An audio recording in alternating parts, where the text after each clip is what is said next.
In this episode, I'll speak with Dr. Renee Tucker. She is a doctor of veterinary medicine and will discuss holistic veterinary care as well as the technique she developed called the Tucker BioKinetic Technique. We also have a conversation about how to prevent suspensory issues. And I've actually never heard anyone talk about suspensory issues in the way that she does. So suspensory issues are a really common problem with horses. So I think you're going to find this really interesting. She also has many resources where you can learn more. So I think you're going to enjoy this. Here we go, episode 25.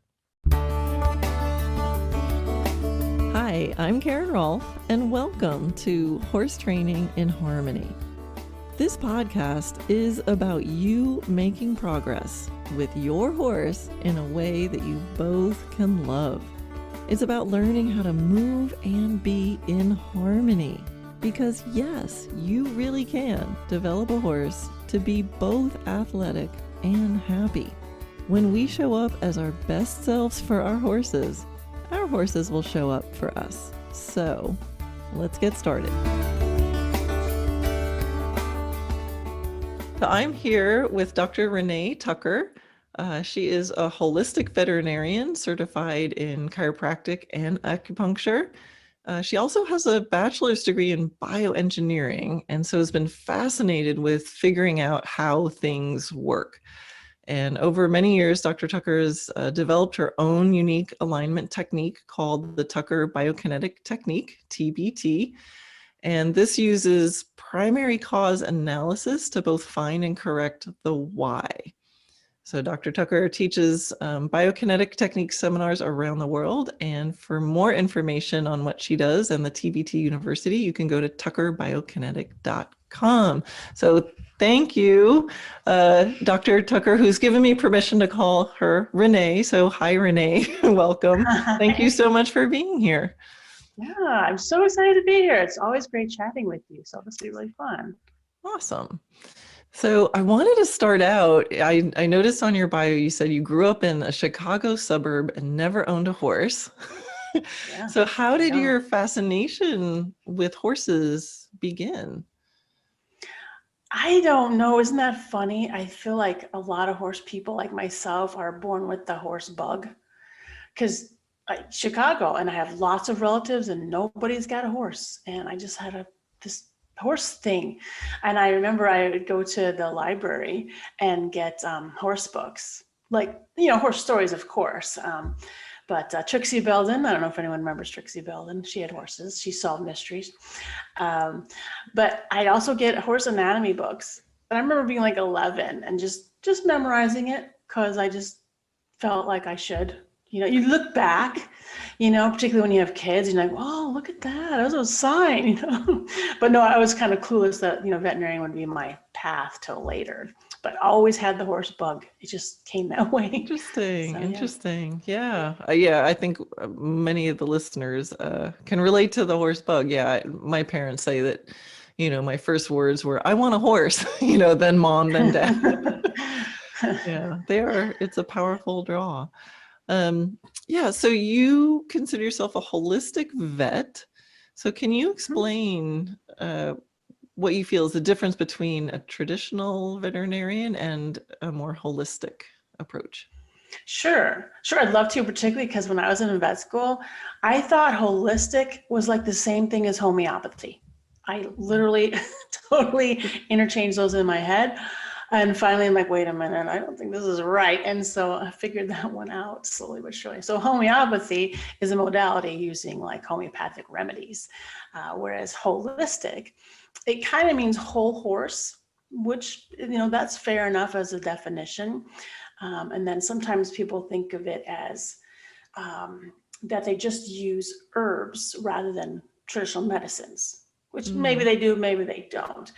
But to me, a holistic practitioner is someone who's looking at not only the whole horse, and not only what's going on with a particular symptom, say something that hurts, but rather why is it hurting?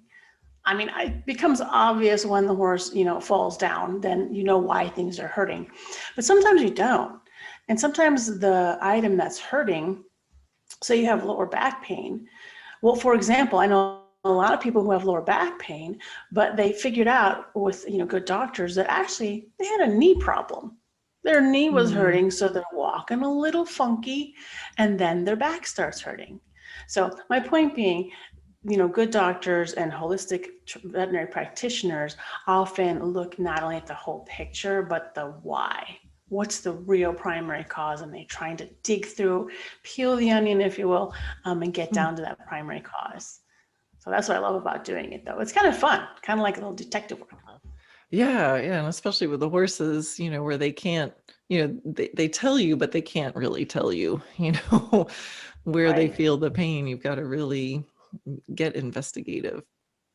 right. Yeah, so I think that's, it's really interesting to think about all the different modalities. So in the one way you've got all these different ways to approach a problem that you see, and then so there's sort of a breadth of what you can use to help heal a horse, but then there's also that depth of, let's not just treat that surface thing that I'm seeing, and how do you get down to the other layers. Is there some sort of do you kind of like wing it on each horse, or is there a certain sort of, I tend to look at it with these eyes first and then these eyes second? Is there a system to how you look at the horses when you have a problem? Gosh, that is a good question.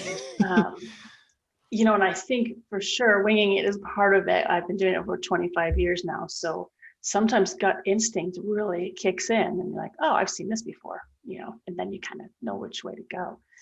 But mostly I start by listening to the people and what they're seeing, because I really feel like horse owners know. They just have a gut instinct. Sometimes they don't want to tell me at first. It's kind of interesting.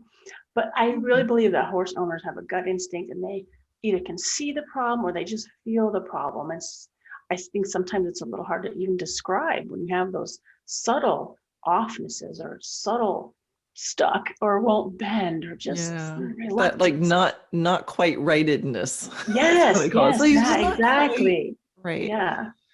So for those, what I generally start with is what I call the wiggle. I basically I have videos on my website if anyone wants to check them out. But I hold the horse's tail just over the tail head, and then I put my hand along the lumbar and the thoracic, so that's just the middle of the back, Mm-hmm. and I pull and push at the same time, so I'm getting a wiggle because a horse should have, it's technically a sinusoidal wave through the body. Interesting. So sort of like a dog wags its tail and the whole body wiggles, or even a snake moves. Okay, and we actually should have that too. Of course, we're vertical. Yeah, yeah. But the horse should have this nice wiggle through its whole body, all the way up to the nose. And so I start there. I start to check both sides for the wiggle. And then whether or Interesting. not they can do that in which sections are not wiggling really tells me. So when people say the horse can't bend, well, I start asking, well, do you mean it can't bend in the neck? Can't bend through the Mm-hmm. shoulder and saddle area? Can't bend in the hind end, lumbar? But a lot of times it's hard to tell, particularly when you're riding. It's just not working, you know. Yeah. And so if you do this wiggle on the ground, then asking them, can you bend? Rather than won't you? It gets a little confusing sometimes. Do they understand or can't they do it? Yeah. So I start there, and that's something anybody can do. So then if Yeah, there's a that's really problem, interesting. yeah, So you kind of seeing where the wiggle stops, right, where it exactly. blocks.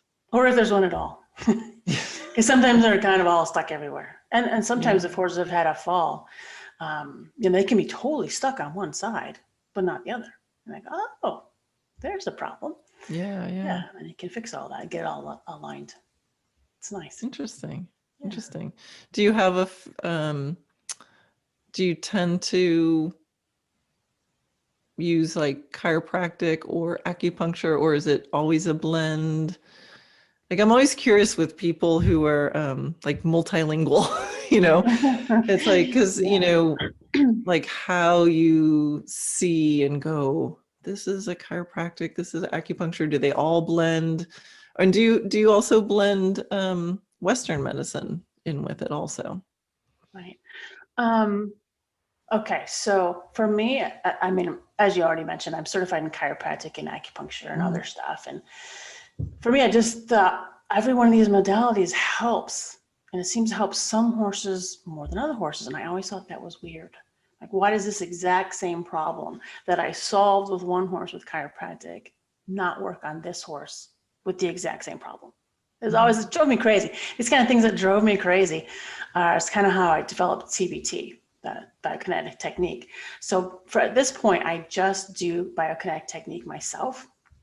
Occasionally, I'll add some acupuncture because some horses just do really well with that. And then certainly I work with the person's regular veterinarian, regular traditional vet, if they need other traditional medicines or x-rays or whatever they need. I totally work together with them on that. Awesome. So is there a nutshell description of what the biokinetic technique is? Just because I think people can go, okay, I know what a chiropractor looks like. I know what an Right. acupuncture does. Like, what is there a description? Like, what, to give people a little picture? And I'm sure, yeah, all good Right. things are hard to describe, I think. Thank you. Yes, they are. They really are. Okay, so biokinetic. I named it that because bio means life, and kinetic means both movement and energy. So yeah, it's, I believe, under the umbrella of energetical work. So it's a two-handed technique though. So you're focusing on one thing similar to acupuncture points while you're trying to kind of coax things to move around. I don't know if that'll explain. I have let me try that again. Here's another Oh, that's example. okay. Okay, so with chiropractic, which I did for 5 years, and it works fine. It's just that chiropractic, you adjust the bones, and they're supposed to go back to where they're supposed to be.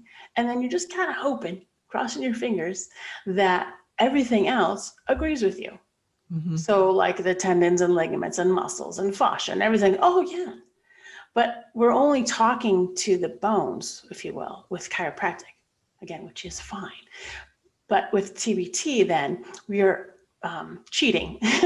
We are going into the body and saying, hey, everybody here, we're all going over here. And it's just coaxing and energetically working.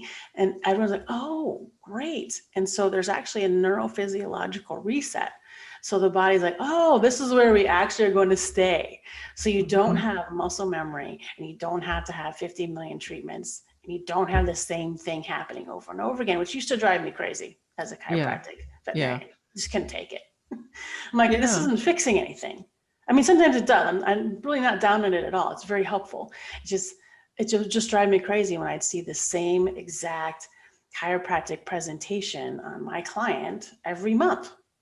And this is what the work that I do with trying to change the movement patterns of horses. And I found that this piece was so important because, like you said, the horse would get adjusted, but then if they went out and moved the same way, all that muscle memory, it just goes right back. So helping the horse and working with the horse to change the movement pattern is what I do. And I think it's so interesting that it sounds like you're doing a similar thing, just in a different way. I'm doing it online or riding or something like that, but you're kind of doing it really in their neurology and in that close connection with them in a very specific way. It's really interesting. Right. That's exactly right. And yeah, and just trying to do all that, get everything aligned, and also just figuring out primary problems. Because I don't know if you ever noticed that sometimes you're working on a certain spot and the horse loves it and they just melt and like, yes, right there. But other times they're like, hey, don't work there. Quit it. And usually when they're doing that, and I just want to press, sometimes at first they don't understand and you try it a few times. Okay. But if they really, really still don't like it, that's probably not the primary problem. That's probably a really sore compensation. Oh, interesting. Yeah, because what I've learned, and other people have said before me, is that by the time we can feel any problem or see any lameness or offness, that's the point when all the compensations are used up. So the compensation is then very, very sore. And it kind of makes sense, right? Because horses are designed to hide any problems, right? Or predators would target them. So they're like, I'm fine, don't pick me. And so they're hiding all these little problems and they automatically compensate. And so do we in our body. We don't, that's the whole point of compensations is we don't know about them. Like our bodies are amazing, but it's only when we can't compensate anymore do we see or feel the problem. So that is, yeah, that's worth like putting a little pause in there, that the soreness, the biggest soreness we see is actually the compensation. yep. Yeah. That makes total Not sense. always, but most of the time. Yeah, no, that does make sense for some of these chronic problems that, yeah, Right. obviously, the horse gets kicked in the leg, there's the problem. But I can see this for the that not quite rightedness going on for a long period of time, and then down the road, here's this other problem. Exactly. Yeah. Yeah. And that it kind of reminds me, as a trainer, there's some common mistakes that I see people making from a training point of view, that kind of relates to this idea, and in dressage, getting this excellent contact and connection is so important, between the rider's hands and the horse's mouth, getting this beautiful connection. And often if there's a problem in the connection, people just go to the hands and they need some fancy rein technique. And so what I try to tell people is, what's happening in the contact is just a reflection of what's happening in the body. So if you have a problem in the contact, you got to go to the body, because what's showing up in the contact is the compensation, right? It's all the brace, all the imbalance. And now you're in a sensitive and flexible part of the horse's body with our hands. That's where it's showing up, but you don't necessarily try to fix it there. So that's one of my biggest messages to people. It's like, if you have contact problems, look at the body. So, and I end up having to, share that a lot, because it's so counterintuitive and humans want to like just go right where the problem is. So, is there something like that that you see in your practice that's like, that you want to just get the word out of, like, when you have this problem, that's obvious to you now through all your practice, that you want people to know? Right. Well, I do, but first, can I ask you a question? Sure. Because I love what you said. That totally makes sense to me, that if there's a problem in the front, then you look to the body. But like, what do you tell people to look for? I mean, is there something they're supposed to feel, or do you mean actually go look? Or do you mean, what do they do? Yeah, that's it kind of goes in two layers. One is a foundational layer, which is, well, the premise is, what are the reins for? And for me, the reins are for subtle communication about the head at the end of the neck, because you can't do that without reins very easily. And it's a point of connection, to feel as one with the circuit of energy, and it's to get information. Right. So if I have my reins there, my horse leans up to the left, to the right, I'm going to feel stuff in my right rein. So my right rein goes, hey, horse's rein. So for me, that's the purpose of the reins. So if you're using your reins as the number one aid for anything other than that, so contact problems can come from horses going faster than you want them to be going, or not turning, right? International symbol for, I wish my horse had turned. And now they're all, your reins are like, why is my horse hanging in that rein? Well, because you turned and your horse didn't. So things like that. So those kind of things can be assessed when you drop the reins. What things go wrong? My horse speeds up and doesn't turn. Okay, well, let's resolve that and get your horse regulating their speed from your seat and turning from your body and your focus. So that gets, to me, that gets their mind and their feet going in the same direction as you. So that already is going to eliminate a lot of contact problems. And then the next layer is more alignment, where if the horse, maybe their mind and their feet are going on the same line that you're going on, but they're crooked while they do it. Now we have to go through that exploration. And I kind of do a riding I do my version of the wiggle. Okay. So what I do is I check, can you move your horse's shoulders a little right and left, their whole body a little right and left, their nose a little right and left, and their butt a little right and left. And you find out what is easy for the horse and what's hard for the horse and whatever. And then you get in a more awareness about their core crookedness. And we start playing with doing like yoga moves of like, well, if you're over here, can we slowly in a very relaxed way end up in a position like this and breathe through it? And then I'll leave you alone until they learn to kind of reset. And then the horses tell us when they feel aligned, because then they start moving more freely and stuff like that. So I really have people assess and then experiment and not just go, you need your shoulder here. You know, I go, well, let's move it around and the body will seek harmony, will seek alignment if you open up the possibilities for it. I think that's awesome. Yeah, so I think that's why there's some crossover with this.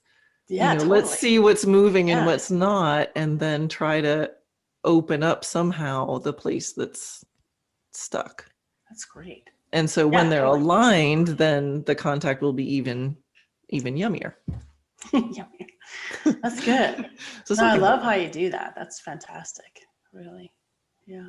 I see you know, over the long period of years, lots of trainers, like you just said, like, well, your shoulder needs to be here and I need your head here. I need this. And then they're like frozen and then they're supposed to move. Yeah. Well, that ain't working. But they're trying. Hopefully, you know, definitely people listening to this are for sure trying. I'm very excited because, you know, your audience, people love their horse and they listen to the horse. It's fantastic. So it's great. Oh, so sorry, you asked me a question. That's okay. What was the question? Which was is there like that's sort of one of my biggest messages to the world that I have to keep you know saying, because it is counterintuitive. Is there anything, you know, that's sort of your pet? Well, okay, I have many pets. Well, my current pet is actually suspensory issues.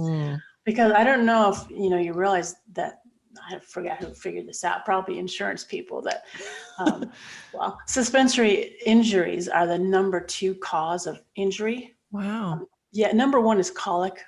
I wouldn't really label colic an injury per se, but that's what it is, colic, then suspensory issues. So it's very high. And particularly the fronts, but all suspensory injuries, in my opinion, can be prevented. Now, I'm not talking about the kind where you're galloping through a field and the horse's leg falls in a hole. And there are no traumatic injuries. Right. But the chronic kind of, you know, gets blamed for overuse suspensory injuries. Guys, these can be totally prevented. Here's the key. It's similar to what we were talking about earlier in that, all right, now the horse has got a sore suspensory. Maybe it's a little swollen, a little hot, okay? So call the vet, that's fine, because at that point it needs attention.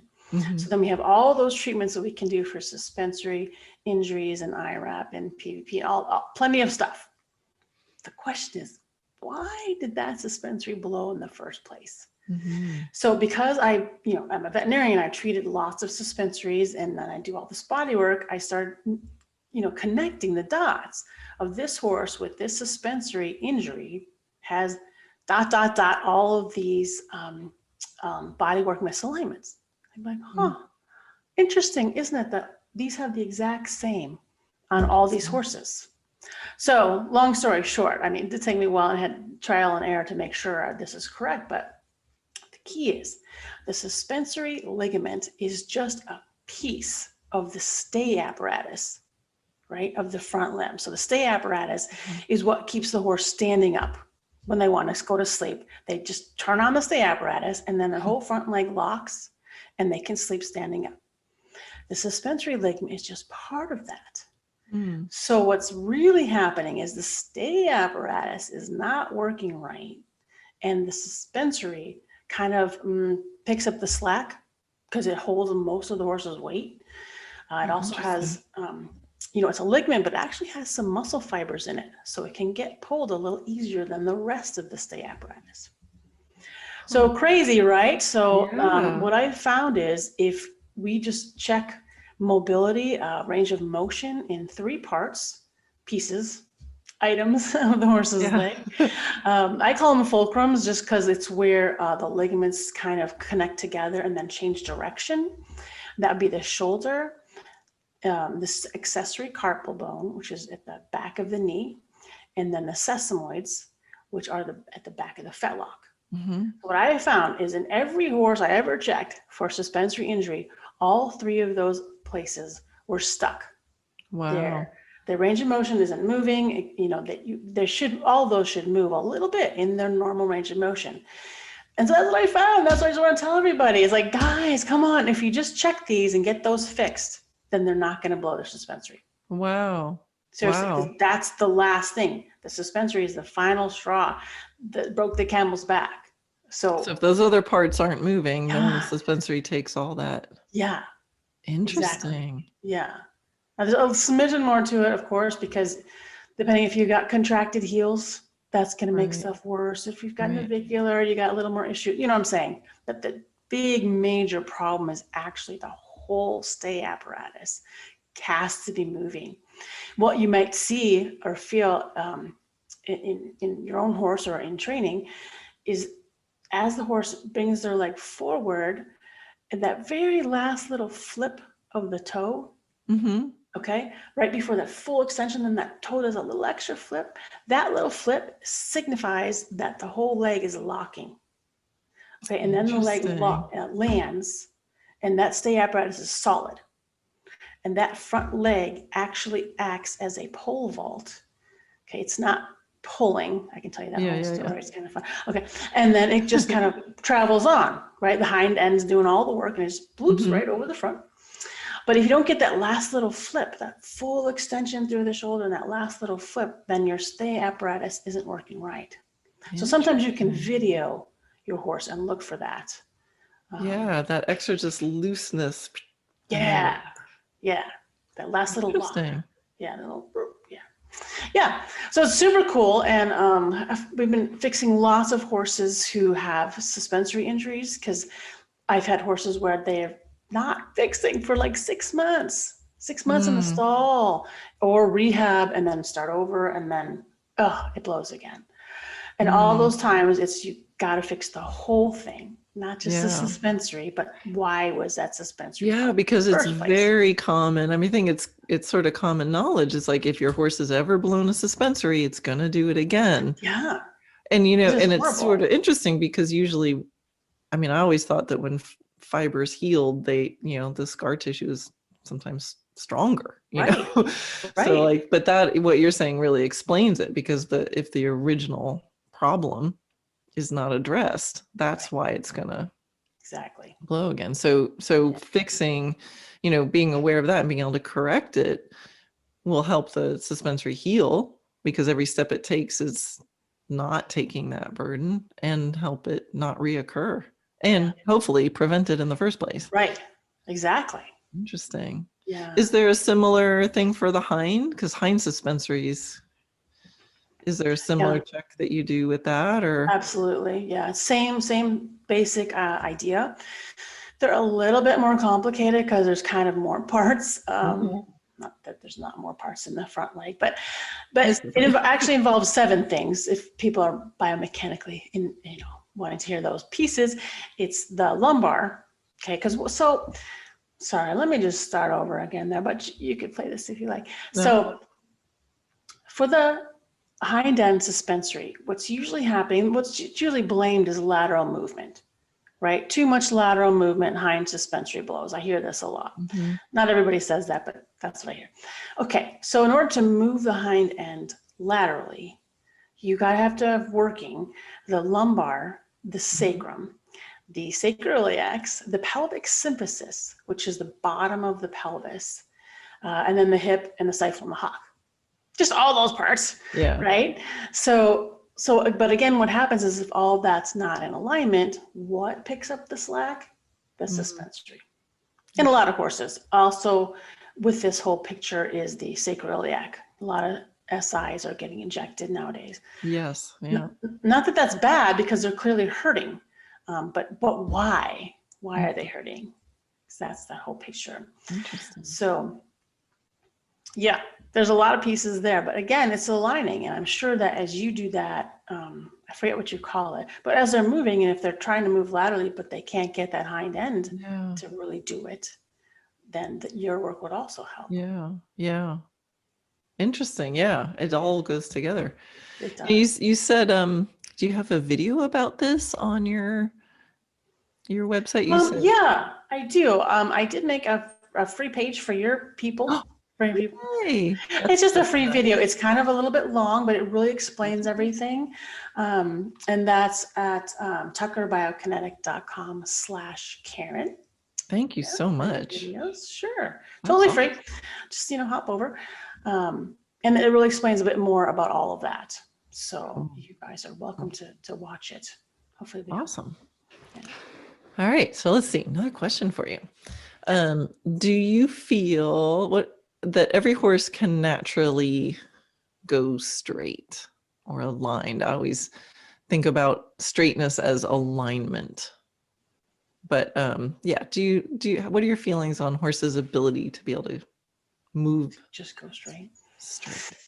I think they can all go straight. Yes. Yay. I mean, unless something is, broken or injured. Right. Okay. But so this just reminds me of a case I saw, been a while ago now, but just a 4-year-old horse, beautiful warm blood horse, who could not go straight. And at first they thought, well, she's just going through these goofy periods, and there's no training, and she's just so squirrely and just will not go straight. And so finally, though, they're really actually trying to just do some groundwork and get her to go straight. And she just won't. And they said she just feels like a wiggle worm under you, and no matter what you do, she won't stop it. And so, anyways, I worked on the horse, and she had what I call corkscrews through her whole spine. Now, this is not an official term, but what I found was like the atlas would be going twisted to the left, but then the occiput would be to the right. So these things are right next to each other, and they'd be going the opposite ways, like a corkscrew. Interesting. So she had it at the head, and then I think just behind her withers and the lumbar, and 4 corkscrews through her whole spine. So that's, in my opinion, she must have had some serious traumatic tumble down a hill type of thing to do that. Because usually if you're crooked to the right, it's it stays the same. The whole line is crooked. Yeah. But to have that, there was actually physiologically, she could not go straight because things were all twisted, and she had no baseline balance point, nothing. So we did align all the corkscrews, and she was able to go straight. So, interesting. Yeah, it was very interesting. It really was enlightening because I couldn't believe it was that bad, and she was only 4. I would have thought too, well, she'll grow out of it. Warm bloods mature late, so. But no, it was not that. She just couldn't go straight. But I think they all can eventually go straight.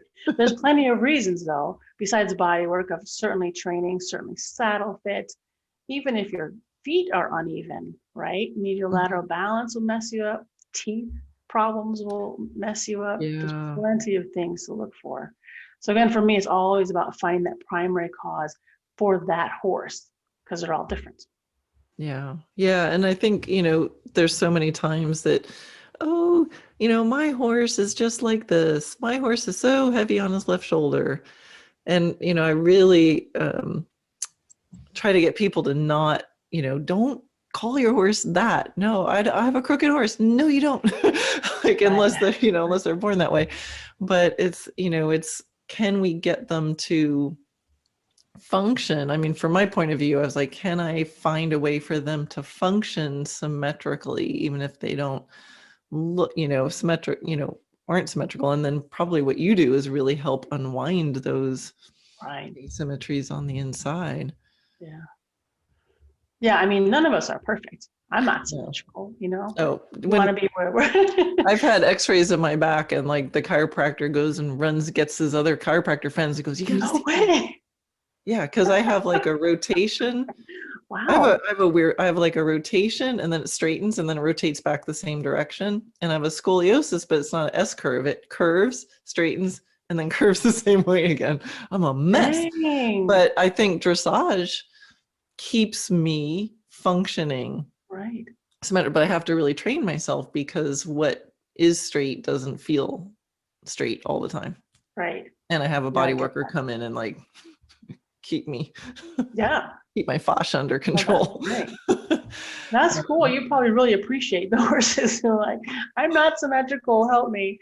You know? Yeah, and that's the game is, start with what you have, see what, focus on what you can do and try to open up the things that aren't moving gently and with cooperation. And Yeah. that's where also it's so important to have the cooperation of the horse, because you can't, I can't imagine like a body worker or a yoga teacher going, okay, well, let's just tie your head here, Oh, while I poke you over here to get in the right, yes. asana. I'm Yes. like, no, no, no. We have to get cooperation and work with relaxation. And, Yeah. No, you're when, so from my right. perspective, from a training perspective, because I don't have the technique you have to be able to put my hands on and, you know, actually affect things. But I'm gonna learn because you have lots of resources Yeah. for people. So maybe you can share a little bit about what resources are available, where people can learn some of this. And I know you travel around. Back when we I could do. travel, Yeah. giving clinics, and you have Yeah. online offerings and the Yeah. university. So yeah, maybe give Yeah. an idea of what you have and Okay. what people Um, well, it's still in progress. You know how that is. Everything's always in always. progress, working on it. But yeah, so I wrote the book originally, Where Does My Horse Hurt? 10 years ago or something now. So I do have the website, wheredoesmyhorsehurt.com. I know it's a little long, sorry. But there's a lot of free articles there just for horse health, body work, just, for information, if you just want to hop over there and start there. And then if you're interested in learning the technique, that's the tuckerbiokinetic.com. And I have some YouTube videos on wheredoesmyhorsehurt.com, something, YouTube, under Where's My Horse Hurt. Yeah, that's it. We have a suspensory course for people who want to learn how to fix that themselves, and we're working on other courses. But basically, if you would like to hop over to where'smyhorsehurt.com, I have an email list, and it's called 50 Secrets Your Vet Doesn't Know. Oh, that So sounds basically, cool. that's like, the Yeah. stuff that I didn't know as a veterinarian, and then I learned it adding all this other stuff. So you Nice. can start there, and then you get all the information you need, hopefully. Yeah, Nice. Sounds cool. good. Well, Yeah. very interesting. I'm looking forward to diving into going over and visiting that website and diving into some of this stuff, because I feel like there's a lot of, synergy between what you're Yeah. doing and how, well, of course it can help every horse, but I think there's a lot of nice synergy there, and I'd love to learn some of Sure. these techniques too. I think that suspensory stuff is just really interesting. Yeah. Um, Yeah, we yeah, can have a lot of horses. It's cool. super. Yeah. Thank you so Gosh, much. thank Anything you. else you want to share while we're here, or maybe No, I I'll have to think, have you on again? yeah, I'd love to come on again. And if people have questions, we could totally answer those. And because I'll go on about horse stories all day. Oh, That's a great idea. So next yeah. time, yeah, I'll do a little call out, and Oh, that'd be great. Yeah. yeah, and so anybody who's listening, if you go over to my Dressage Naturally Land Facebook group, it's the group that's open to everybody. And if you think of questions that pop in your head, or if you like this podcast, let me know, because I do take requests. And Awesome. we'll That's definitely cool. have Renee back. Thank No, you it's so been much. great. Thank you so much. It's been awesome. Thanks everybody for listening. Bye. Okay, bye.